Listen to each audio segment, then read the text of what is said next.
Paizo came out with a new core preview document, and I'm pretty excited about it. I have spent the past few days kind of working on some of the playthroughs and going through that, but now I finally have a chance last night and today to kind of read through it a little bit and kind of gather my thoughts and see if there's anything that I see, like, or dislike about it. I'll be honest with you, I've kind of looked at some of the discussions over the past couple days, and there's some people talking about the spells and talking about how wizards are kind of being nerfed and don't like spell schools or don't like this. I guess we'll go ahead and see. I'm gonna go ahead and give you the TLDW here on this and say, you know what? I don't really have a problem with a lot of it, and maybe in the summary I'll go ahead and explain why. But I'm looking forward to these changes. But with that, let's go ahead and start going over this document. My name is Don. I'm trying to be the Sly Strategist, and let's go ahead and get into it. Now, I have read this and I have a bunch of notes on it, and I'm going to kind of break it up into sections, but it's going to be very few sections. It's basically going to be the first part, and then spells, and then creatures. The first part, there's a lot of stuff in there, and I think it's a lot of great stuff, but I do have notes on it, and we'll kind of go through it. The spells, I'm not going to go through every single spell. I will go through some of the spell changes and maybe some of the changes to wizard, and then go through maybe the last section, but we'll go ahead and definitely treat that as a totally separate topic. So we go ahead and we have our core preview is over on this side here, and I'm just going to scroll through and I'll highlight some sections, and I'm going to be looking down a little bit because I'm looking at my notes that I've taken. And let's go ahead and get into the discussion. So there are some things. We'll go ahead and start out with some of the big ones. The big things that they're talking about at the very beginning are the replaced concepts. And probably the biggest of these is the attribute modifiers. Basically, they're saying we've removed ability scores and changed ability modifiers to attribute modifiers and attributes to make them more different from abilities. So I get that, and I don't have any issue with how that is phrased at all. They also changed ability boost to attribute boost and ability flaw to attribute flaw. Once again, it's just a change in wording. I can see where I'm going to use it wrong a few times. I can see where maybe some people won't like it so much, but we're going to go ahead and go through the rest of these concepts that have changed, and then we'll kind of jump back into the ability boost and some of the more defined changes there. Let's see. We do have, once again, the change to ability scores and ability modifiers. There are some changes like Abyss to the Outer Rifts, Aquin to Thalassic, which is a change in a language name. I believe that Aquin came from Forgotten Realms, so it makes sense because of OGL, those kind of things are changing. We also have some plane changes. The material plane is changed to the universe. Negative energy plane is changed to the void. Positive energy plane is changed to Creation's Forge. And because of that, we are also going to be changing negative damage and the negative trait to the void damage and void trait, and the positive damage and positive trait to the vitality and vitality trait. Some other planes that have been changed, shadow plane to the netherworld. Multiple things like that. There has also been creatures that have been changed. I think my favorite one is probably Mephit to Scamp, and I'll show that when we get to the creature section. Love the new drawing of the Scamps, and I kind of like them better than Mephits. I'm pretty positive on that. What are some of the other things I want to talk about? So there is spell level has been changed to spell rank, and counteract level has been changed to counteract rank. I like that because it simply removes the confusion between the 1 to 10 scale for spells and the 1 to 20 scale for characters. So it kind of makes sense that it's changed from level to rank, and I don't feel that that's a big enough change where it's really going to trip me up. Let me tell you the ones that are going to trip me up, and I'm going to say wrong a lot, and I'm going to try to avoid it as I'm doing videos, and I'm also going to try to start using the new term kind of like an and when I start doing videos now, and I actually started with my first one today. Attack of opportunity and reactive strike is one change, and this is the big one for me, flat-footed to off guard. So attack of opportunity to reactive strike, I get why they're changing it. Attack of opportunity is used in other tabletop role-playing games, and it basically means anytime anybody moves around you, ever, for everyone, all the time. That's not how we do it here in Pathfinder. And I say we, I mean the royal we, I guess. But that's not how it's done in Pathfinder, and only certain people get it, and only about 20% of creatures get the attack of opportunity, or now the reactive strike. The one that is going to trip me up the most, but I totally get it, is flat-footed and off-guard. Flat-footed and off-guard makes more sense because it is the -2. It is more descriptive. It totally describes the situation better. I'm just used to saying flat-footed, so I'm going to start trying to incorporate off-guard into any videos going forward. And feel free to call me out in the comments anytime you see me not use both flat-footed and off-guard as I'm describing something until these come out in November. Other things have changed. Metamagic to spell shape. Okay. I'm okay with it. Mithril to Dawn Silver. Some of the names have been changed, obviously, for OGL reasons, so we can go ahead and highlight all those. And once again, I'm not going to go over every single one of these lines. Tools to toolkit. Okay. Changing the plural tools to a toolkit, which implies that it is something that's gathered, collected, and organized. Okay. And the other big one I can see is focus spell component changing to locus. That's perfectly understandable. And the other one is sustain a spell, and basically sustain an activation is being changed to sustain. And do they have it in here where dismiss? We're going to talk about it a little bit later on because there's a section on that. But you can also just dismiss both of them, and they're just combining because they largely have the same effect. Nothing else in here really is that big of a deal. Once again, we've already talked about the ability modifier and the ability score, so that's pretty obvious. Let's go ahead and get into attribute boosts. So attribute boosts. So now that the numbers are going away, there's going to be a new box on a checkbox that is going to be for what is called a partial boost. So before you get to 18 and then you get another partial boost because you actually didn't get your new +2 yet, but you'd be at a 19, which would still be the +4. Well, now instead of getting a 19 because that number doesn't exist anymore, it's just the bonus, you're going to get a little box on your character sheet in order to denote a partial boost for that particular level. So you know that you only need one more bump up in order to get to your next +6. There's a little bit more here that when your character receives an attribute boost, the rules indicate whether it must be applied to a specific attribute modifier, one of a limited trait, or whether it is a free attribute boost. That is pretty much the same. There is nothing like I saw something online and I forget where, it probably was on Reddit or it could have been another video, but someone was talking about how there was maybe some hint that everybody was going to get 2 free ability boosts like humans do. That's not the case. Matter of fact, they specifically state, like doors, for example, receive an attribute boost to their Constitution modifier and their Wisdom modifier, as well as 1 free attribute boost, which can be applied to any other attribute, as well as attribute flaws are the same way. It is basically going to be mainly from your ancestry, and you would decrease that attribute modifier by 1. So all pretty normal. Now comes the big thing that seemed to be the big thing at the very least in the prior discussions of this, and that would be discussions of alignment. So alignment, law, and chaos, they're just gone. And holy and unholy will kind of replace good and evil, but that kind of, 9-section grid of all the different alignments, that's gone. And even the holy and unholy replacing good and evil, it isn't necessarily totally true. It's going to be replaced by edicts and anathemas. They are largely going to be replacing alignment, although they are not mandatory for most characters.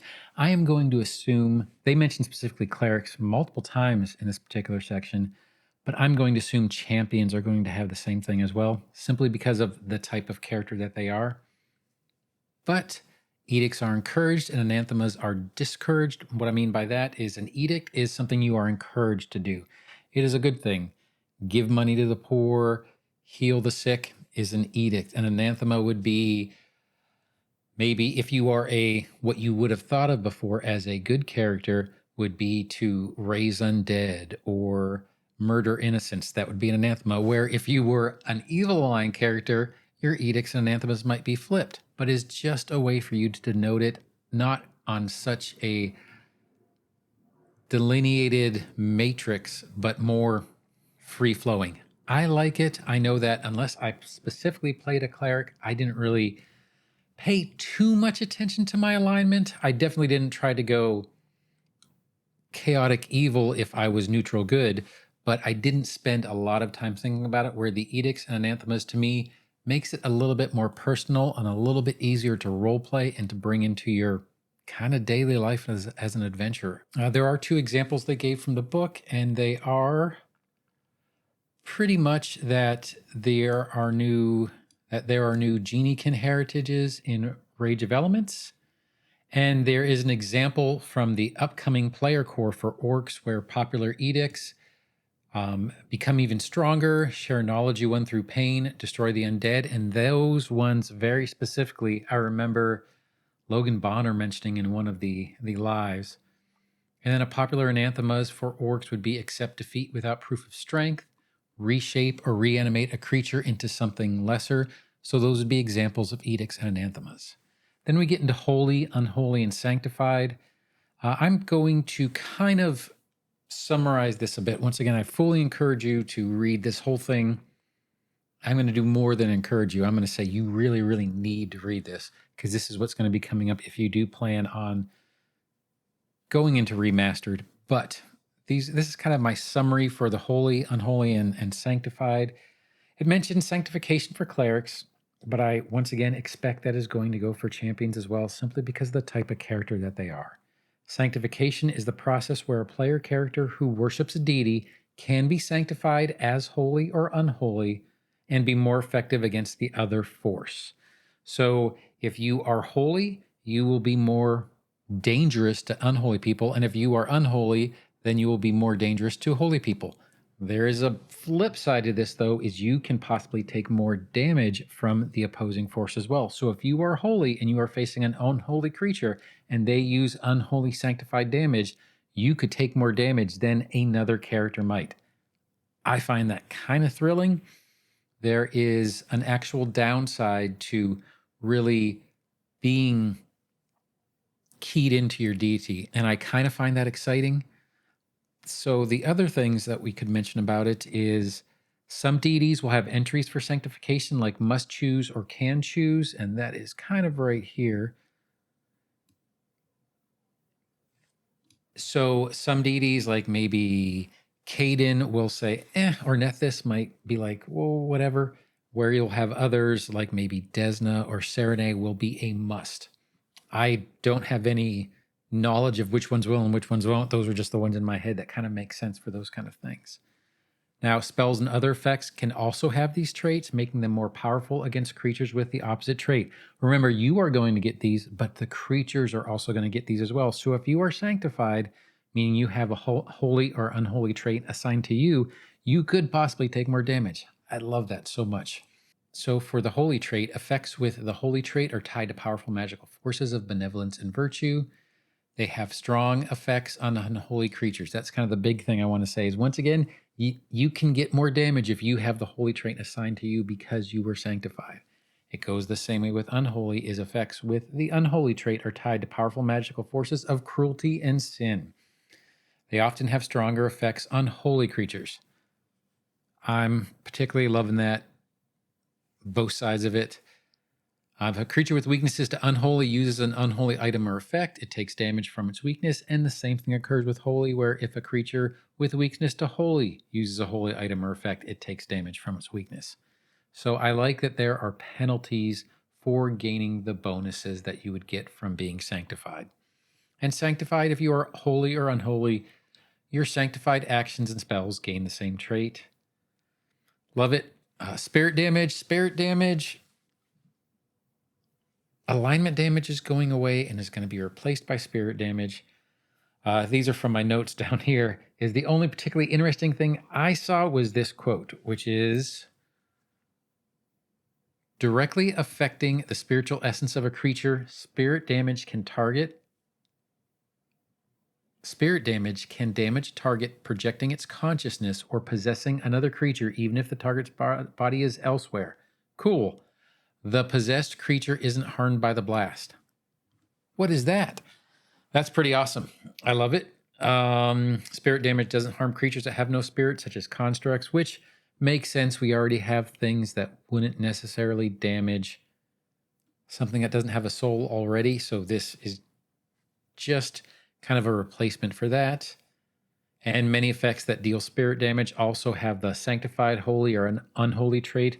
I remember during one of the lives, they were talking about how if you are sanctified, you can add that damage on. So this seems to be just a furtherance of that. Then we have some fast changes. Creature stat blocks, they're going to remove alignment entry from all creatures.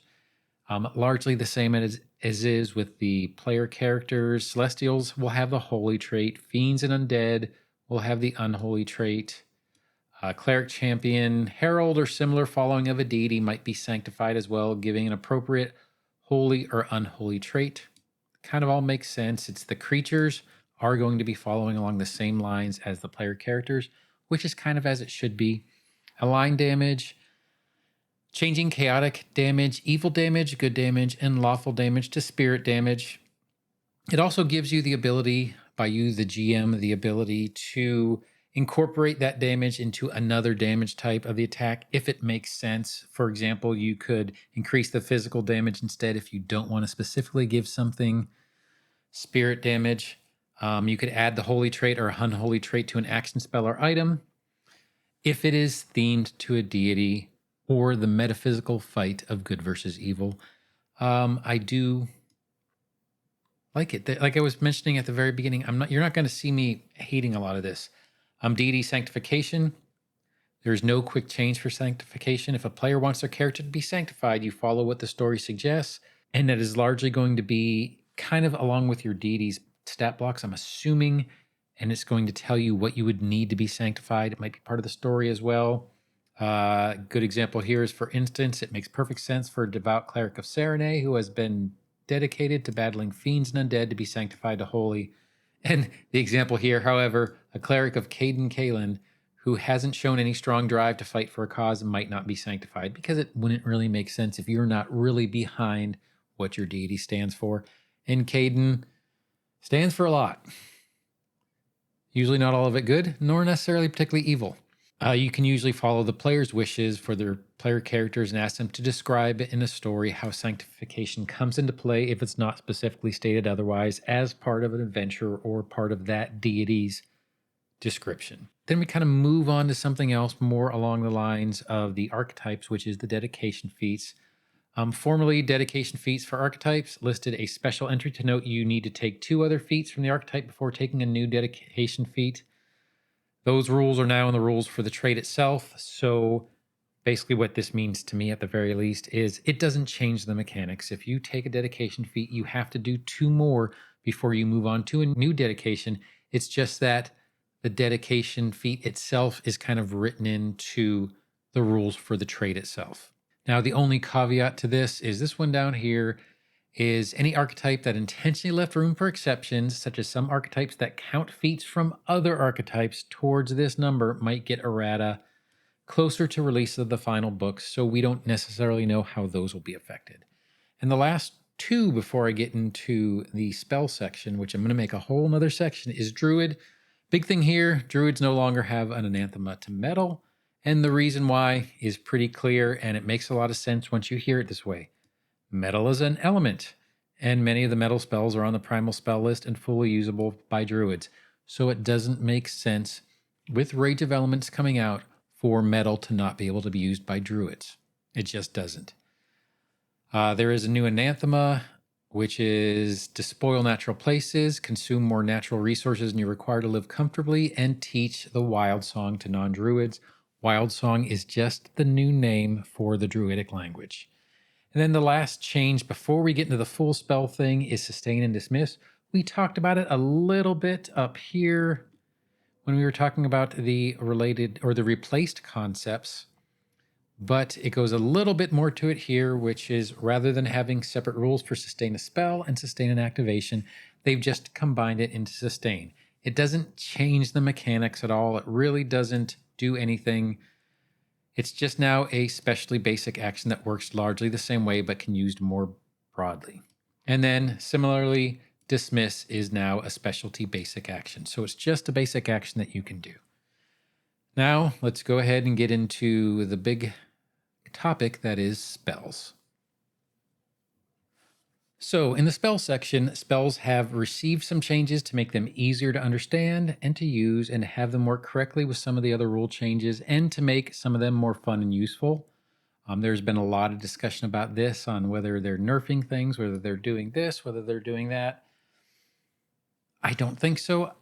I personally like it. I actually think it maybe broadens what someone can do as opposed to being tied to a specific spell school. But let's go ahead and talk about a little bit more of the details. We talked a little bit about this again up top when we were talking about some of the change in terminology. Spell rank is now spell level.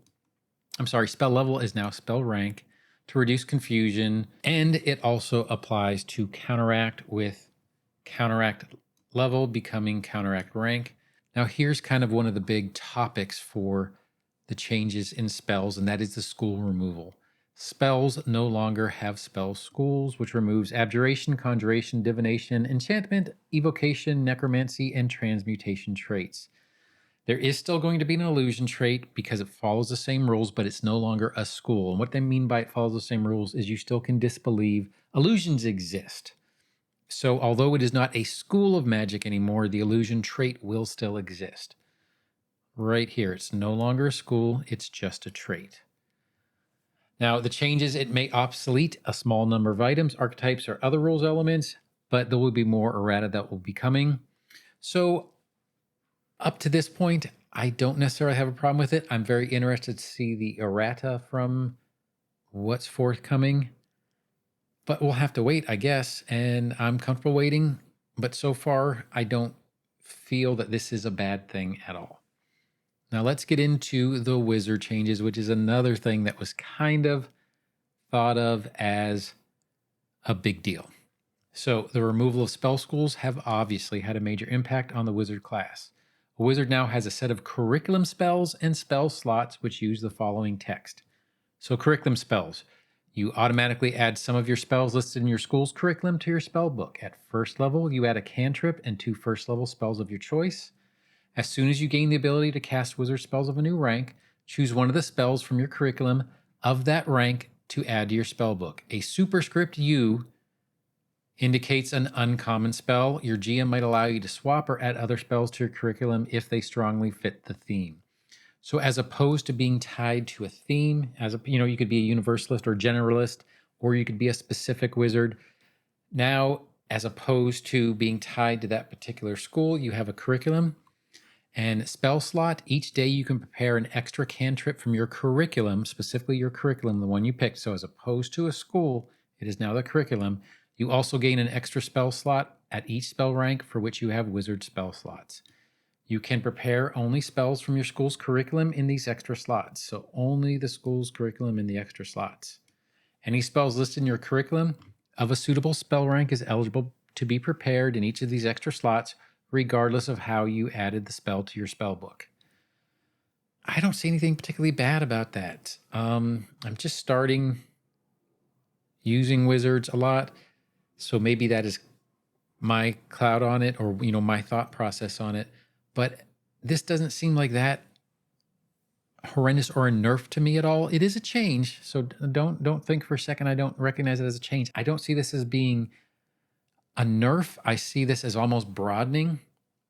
And I do understand that that it is a little bit unclear if you're actually losing a spell at this particular time or not, but I guess time will tell a little bit. Wizard focus spells are still called school spells, but they now represent the actual school the wizard attended or didn't attend for the School of Unified Magical Theory. They do have an example here. Of course they do. An example of a curriculum follows, and it would be the School of Mentalism. So as a scholar, you know all too well the importance of a sound mind. You attended a school like the Farseer Tower or the Stone of the Seers, and it taught you the arts of befuddling lesser minds with figments and illusions. And it lists the curriculum, which are the cantrips, the first, second, third, fourth, fifth, all the way up to ninth, to Phantasmagora, as well as what school spells exist. And these would be spells from your specific school. So school spells are Charming Push, and Advanced is Invisibility Cloak. And these would be the spells that you would get from attending a specific brick and mortar school as opposed to a school of magic, meaning a pool of magical theory, but brick and mortar. Hopefully that makes sense.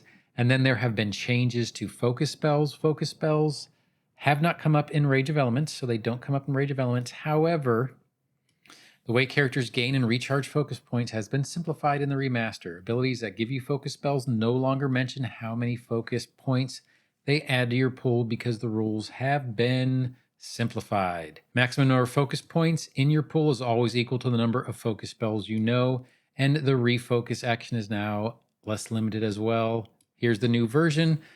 Before we jump into the refocus, one thing I will say is I did see on the Paizo message boards that Luis Loza, who's the creative director, one of the creative directors for Paizo, came up and said that your focus pool is still limited to 3. And I'll go ahead and kind of throw that up on the screen here so that you can see that particular post, but it is still limited to 3. So let's talk a little bit about refocus.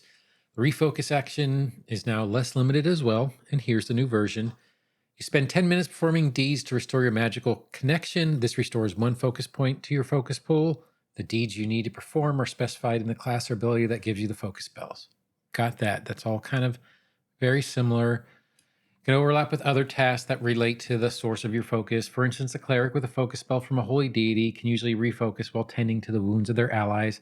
If you are the healer in your party and you're treating wounds, you can treat that prayer for your healing in order to count towards refocusing. Some classes has feats that let you refocus faster, and those have been streamlined to 1 feat. And before the remaster comes out, and just from this core preview document, it kind of gives you instructions on how you can change those feats. Now, it does talk a little bit about the new format of the spell stat blocks. They have been changed slightly. Removing spell components means that the action and traits go in the same place as the other actions. The action icon appears in the header, which is good. Concentrate and manipulate traits go in the traits line when needed. And the other big thing is the cast entry is only going to appear when spells take longer than 3 actions to cast. And the saving throw entry has been replaced with defenses, which is used to note when a spell targets AC or armor class. There's a whole list of spells here. I am not going to go over the individual spells. They are largely reflavors of existing spells or things that had to be changed due to the OGL. I haven't seen anything particularly bad with them or difficult with them, so I'm not going to really go over these very much. But with that, let's go ahead and move on to items. So most items pretty much work the same way in play, but they have been streamlined a bit. School removal, as it was detailed a little bit further up, affects items as well as spells. There is a new format. I do like the new stat blocks. We've saw a little bit about those as we were going through some of the lives at PaizoCon and some of the other Twitch streams that they had. So none of this should really be mind-blowing to anybody, but it does tell you that similar to spells, items no longer require you to refer to a list of components, instead placing the relevant traits within the activate entry. So you will start seeing what you need to do in the activate entry for that particular item. Permanent items now have a short name or description to explain what an activation means or looks like. That would be the extend clause. Especially useful for items with multiple activations, making it easier to track and to tell them apart. So I do like that very much. Once again, there are more in Rage of Elements to take a look at. And then the other big thing that they were talking about was talismans. They tried to make them more useful, powerful, and straightforward. There are some in the Rage of Elements, and we will see more in GM Core. And with that, let's go ahead and move on to creatures. I'm not going to go ahead and do too much about creatures either. There isn't a lot really going on here, and Rage of Elements is out, and anybody who's already had it shipped already has the PDF of it already, so you can kind of see the big thing that have changed. The monster abilities, grab, knockdown, and push have changed in the remaster. They say it mostly benefits the player characters who might get feats or other ways to resist the listed abilities that didn't function well due to previous versions working automatically. And what they mean is, let's say you had someone who had a bite attack that automatically grabbed you, and it was, if they succeeded at the attack, you were grabbed. That was the end of it. Now, if we go ahead and take a look at the grab, so let me scroll down a little bit here. The monster's last action was a successful strike that lists grab in its damage entry, or the monster has a creature grabbed or restrained. That's the thing. If used after strike, the monster attempts to grapple the creature using the body part it attacked with.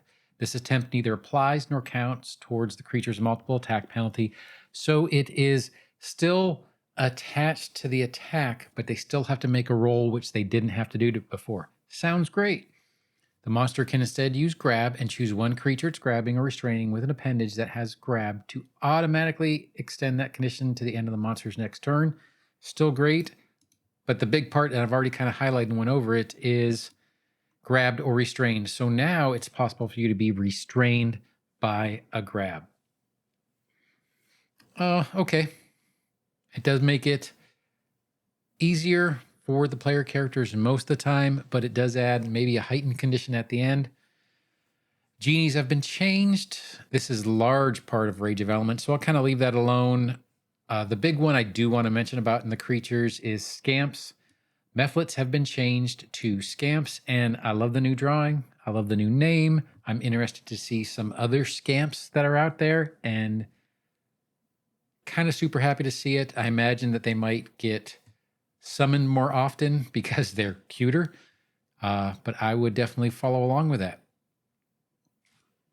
And with that, we kind of have my coverage of the Paizo Core Preview PDF. I do like everything that's involved with it. I really don't have a problem with any of it. And I was saying at the beginning that I might go into why this doesn't bother me as much as it might bother some other people. Potentially the reason why this doesn't bother me as it bothers some other people. I am fairly new to Pathfinder. So that is definitely part of the reason. A lot of this isn't ingrained in me, but I kind of think the big thing that might make it not affect me as much as it might affect other people is I never played Pathfinder First Edition. I know playing with some at the tables I play now, and people will talk about, hey, you remember in Pathfinder 1 when such and such happened, or when this particular god did this, or when this particular country did that.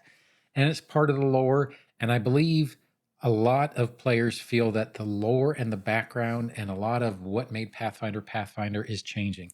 And I get that. And I understand that argument. And to that person, I agree with that argument. But to someone who is relatively new to the game or has never played Pathfinder First Edition or have years of experience in Pathfinder Second Edition, these changes don't seem so drastic. They honestly don't seem that drastic to me. And I'm excited to learn about the changes and incorporate them into my game. So when Pathfinder Remastered comes out, whatever we're going to call it, whenever Pathfinder Remastered comes out, I am going to be incorporating this into whatever games that I'm game mastering. And I'm going to kind of be an advocate for going to the remaster in the games that I'm a player in, or at least incorporating some of the concepts because I like them, and I honestly do. Now, I do hope you like this video. It is nice to have some nice concrete information about the remaster coming out and knowing a little bit about what we're getting into. And now I feel less and less leery and more excited about what's coming. And I hope you do too. And if you don't, I understand that as well. And I understand the argument and the concept of why you wouldn't like it. But fortunately, we all have the choice to choose what parts of it we would like to use and what parts we wouldn't. If we want to stay with the Pathfinder Second Edition or move to the remastered, maybe grab certain parts of it, all that can be done kind of at your table. And I enjoy that part of it. As we go further and further along in the adventure pass and things that Paizo puts out, it's going to be harder and harder to stay with the older edition and use the new content, but it is an option. So if you did like this video, Feel free to like, subscribe, or hit that notification bell for things that are coming down the line. But whatever you do, I hope you have a great day and happy adventuring. Thanks.